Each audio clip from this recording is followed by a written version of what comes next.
from Admire College Multan. Today my topic is projectile. आज मैं आपको ये बताऊंगा कि प्रोजेक्टाइल क्या होता है और प्रोजेक्टाइल मोशन क्या चीज़ होती है। इसके साथ साथ हम पढ़ेंगे कि हमारे पास प्रोजेक्टाइल वेलोसिटी क्या होती है और इंस्टेंटेनियस वेलोसिटी हम कैसे फाइंड आउट करते हैं। तो हम लोग सबसे पहले इसकी डेफिनेशन सीखेंगे और इसकी डेफिनेशन के अंदर मैं आपको बताऊंगा कि प्रोजेक्टाइल क्या चीज़ होती है। अगर हम लोग इसकी एक रफ डेफिनेशन देखें तो उसके अंदर हम कह सकते हैं कि कोई भी बॉडी जब मूव करती है ज़मीन से ज़मीन की तरफ और एक पैराबोलिक पाथ बनाती है तो हम कहते हैं कि ये बॉडी हमारे पास प्रोजेक्टाइल है।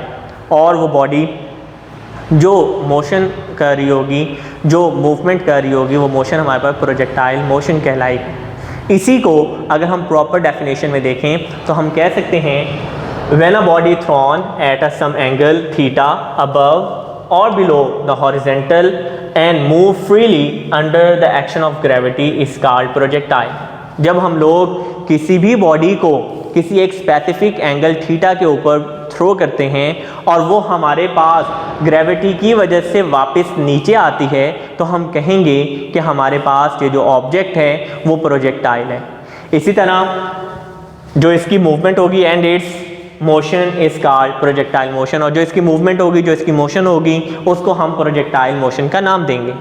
इसके एग्जांपल्स के अंदर अगर मैं बात करूं तो मेरे पास पानी को ऊपर से जब नीचे फेंका जाता है तो वो ग्रेविटी की वजह से पैराबोलिक पाथ बनाता हुआ नीचे आता है। तो हम कह सकते हैं कि हमारे पास पानी प्रोजेक्टाइल है और हमारे पास जो मूवमेंट है वो प्रोजेक्टाइल मोशन है। इसी तरह जब हम फुटबॉल प्लेयर की बात करें तो जब फुटबॉल प्लेयर किक करता है तो हमारे पास जो फुटबॉल है वो ज़मीन से ऊपर की तरफ वर्टिकल डायरेक्शन में मूव करता है, लेकिन ग्रेविटी की वजह से वापस आता है और एक पैराबोलिक पाथ बनाता है। तो हम कहेंगे कि फुटबॉल जो हमारे पास है वो प्रोजेक्टाइल और उसकी मूवमेंट प्रोजेक्टाइल मोशन है।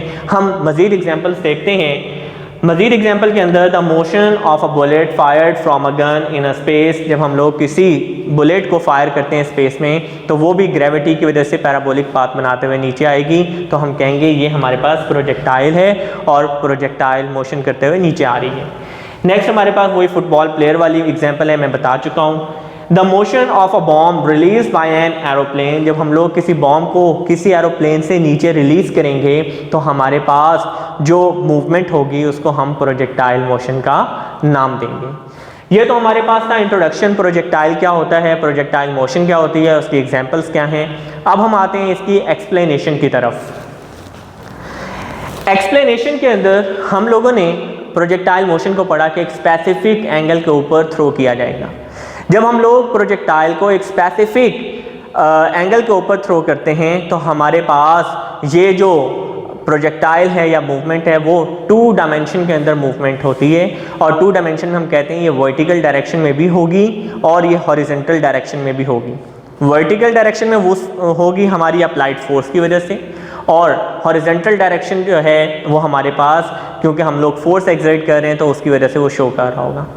अगर मैं इसकी प्रॉपर एक्सप्लेनेशन की तरफ देखूं तो हमारे पास जब बॉडी को आप थ्रो करेंगे तो वो कुछ डिस्प्लेसमेंट कवर करेगी जिसको मैं वेक्टर आर से रिप्रेजेंट करूंगा, और मैं जब बात करूंगा कि मैंने फोर्स एक्सर्ट की तो उस फोर्स की वजह से डिस्प्लेसमेंट होगा, और डिस्प्लेसमेंट में चेंज की वजह से उसके अंदर एक वेलोसिटी क्रिएट होगी और ये भी वेक्टर फंक्शन होगा। तो हम कहेंगे हमारे पास उस बॉडी में वेक्टर वेलोसिटी v भी क्रिएट हो रही है।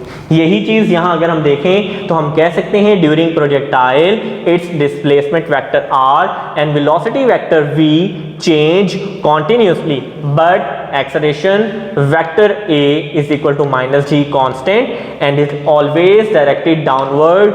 Projectile has horizontal and vertical motion at the same time but none affect other। हमारे पास क्या होता है कि जब बॉडी मूव करती है तो हमारे पास वेलोसिटी क्रिएट होगी due to change in displacement, और हमारे पास जो यहाँ एक्सेलरेशन है वो ग्रेविटी की वजह से क्रिएट हो रहा होगा। और आप जानते हैं कि ग्रेविटी हर जगह पर एक जैसी रहती है, कांस्टेंट रहती है, इसलिए हम कह सकते हैं कि यहाँ जो एक्सेलरेशन है वो कांस्टेंट रहेगा। ग्रेविटी की डायरेक्शन की अगर मैं बात करूँ तो ज़मीन की तरफ आते हुए पॉजिटिव और ज़मीन से ऊपर जाते हुए नेगेटिव होती है। नेक्स्ट अगर हम देखें, हम यहाँ कहते हैं कि हमारे पास जो इफेक्ट है सिर्फ और सिर्फ वो डिस्प्लेसमेंट और वेलोसिटी में आएगा, हमारी जो एक्सेलरेशन है उसके ऊपर किसी तरह का कोई इफेक्ट नहीं होगा। आगे, if air friction it's neglected then horizontal velocity remains constant. आप जानते हैं कि कोई भी बॉडी उस वक्त तक मूव करती रहती है जब तक उसके अगेंस्ट कोई भी और फोर्स ना लगाई जाए। अगर हम लोग एयर फ्रिक्शन को निगलेक्ट कर देंगे तो बॉडी हमारे पास उसी तरह मूव करती रहेगी जैसे वो मूव कर रही थी। Then ax is equal to 0, हम कहेंगे हॉरिजॉन्टल डायरेक्शन में जो एक्सेलरेशन है वो हमारा 0 रहेगा, क्योंकि मैंने आपको पहले कहा acceleration due to gravity create हो रहा है। But vertical velocity change due to attraction of the earth, then ay is equal to -d। अब क्योंकि हमारी वेलोसिटी जो वर्टिकल डायरेक्शन में वो चेंज हो रही है तो इस वजह से हमारा एक्सेलरेशन भी चेंज होगा।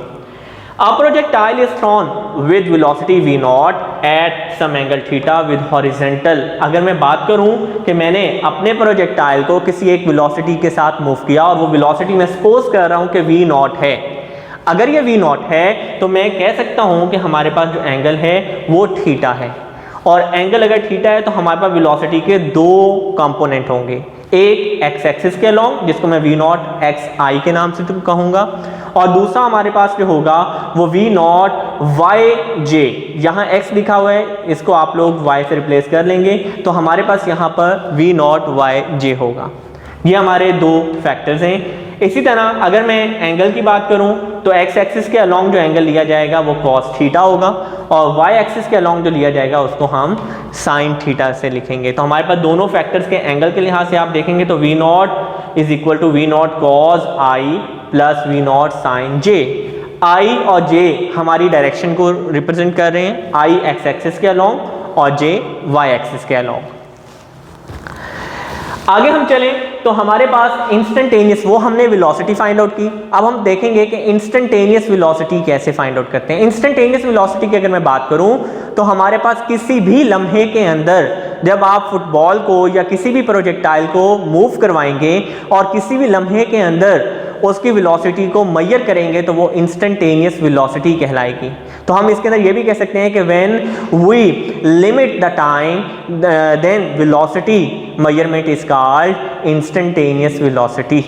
तो हमारे पास यहाँ लिखा हुआ है during its motion the only force acting on the projectile is attraction of the earth and is equal to weight of the projectile। हमारे पास जब भी फोर्स आप लगाएंगे प्रोजेक्टाइल के ऊपर तो बॉडी को अपवर्ड डायरेक्शन में लेके जाएगा, और फिर फोर्स ऑफ अट्रैक्शन जो है उसको वापस जमीन की तरफ लेकर आएगा। जब वो जमीन की तरफ लेकर आएगा तो हम कहेंगे कि हमारी जो फोर्स है वो हमारी जो अट्रैक्शन है उसके बराबर है और हमारे वेट जो प्रोजेक्टाइल है उसके बराबर है। दस हम यहाँ कह सकते हैं कि अप्लाइड फोर्स आपको मालूम है न्यूटन का second law F is equal to ma। हम लोग जो है वर्टिकल डायरेक्शन में लेंगे, हॉरिजॉन्टल में नहीं लेंगे, क्योंकि हॉरिजॉन्टल वाला आप जानते हैं वो 0 है।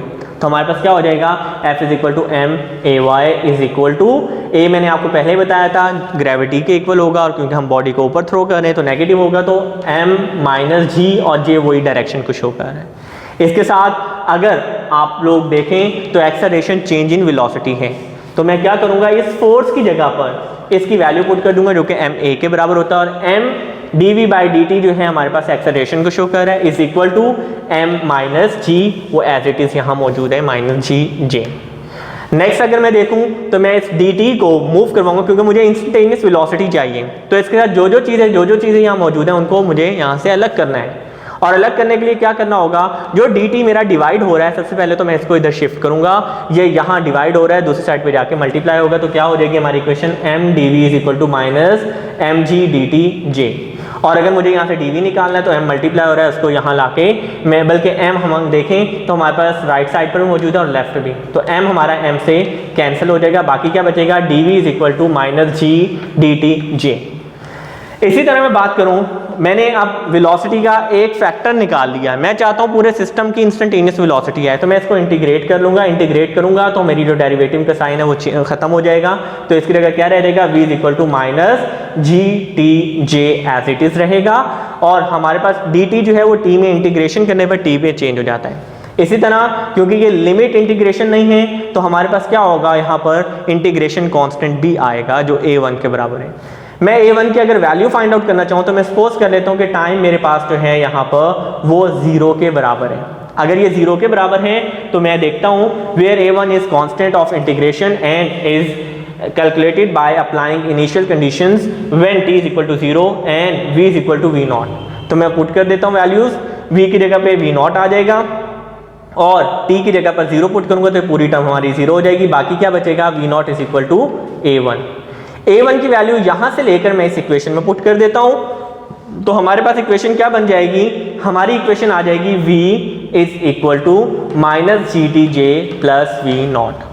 और इसी तरह हम लोग अगर इसको फैक्टर अपने कंपोनेंट की फॉर्म में लिखेंगे तो vxi प्लस vyj ये दो हमारी वेलोसिटी के कंपोनेंट हो जाएंगे is equal to v0 cos theta i, ये हमारे पास v0 का पहला फैक्टर है जो x एक्सिस के अलॉन्ग है। इसी तरह v का दूसरा factor v0 sin theta j और minus GTJ as it is रहेगा।